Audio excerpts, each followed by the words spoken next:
Bongbong Marcos Jr. has completed one of the most stunning comeback stories in history, delivering his family back to power in the Philippines. The son of former dictator Ferdinand Marcos, Bongbong took to social media using the adorable moniker BBM and stormed to a record-breaking win over opposition leader Leni Robredo by more than 16 million absolutely legitimate votes. It was the biggest landslide in Philippine election history, as well-earned celebrations took place around the country, particularly for the thousands employed to rewrite the Marcos family history, as they were deposed and exiled from the Philippines in 1986.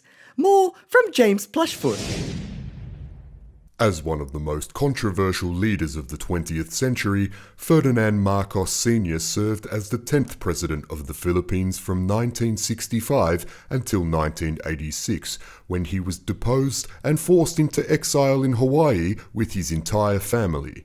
His extravagant and authoritarian leadership was marked by countless human rights violations, extraordinary corruption, the assassination of the leader of the opposition, 9 years of martial law, the economic collapse of the country, thousands of Filipinos killed, even more tortured, the press censored, parliament suspended, and dissidents incarcerated, all while the Marcos family amassed a gigantic fortune from stealing approximately $10 billion from the Filipino people.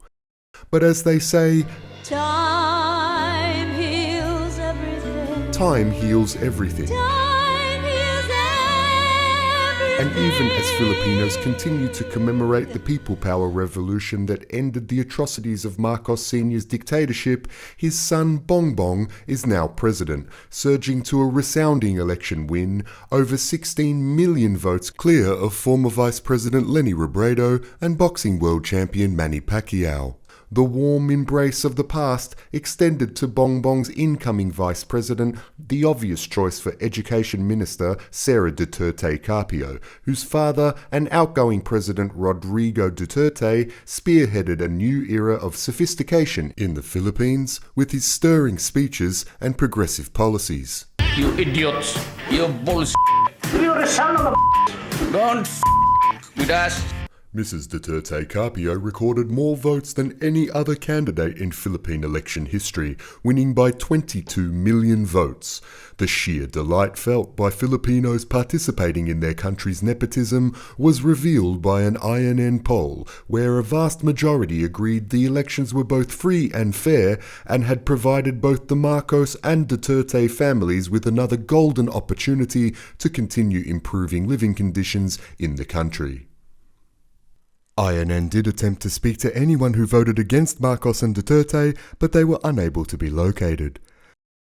But of course, celebrations are easier when there's no opposition in the way. And the vast majority have chosen to look forward rather than to the past, as BBM himself told some other guy to tell the Filipino people, "Judge me not by my ancestors, but by my actions." And it seems that is exactly what voters are doing, focusing on BBM's promises to deliver unity rather than the estimated $10 billion stolen by his family, or their $3.9 billion unpaid tax bill, or the 22 crates of cash and jewelry they took to Hawaii, or his mother Imelda's famously lavish wardrobe, including 15 mink coats, 508 gowns, 888 handbags, and approximately 3,000 pairs of shoes. James Plushfoot, INN News. And Brian, after a resounding victory like that, one might ask if it was necessary to hold elections at all. Yes, you're right, Sandy. That BBM sounds like a pretty good guy. A truly inspiring second chance story. Perhaps there's some hope for the Morrison and Trump families. No, not according to our talking points, Sandy, no.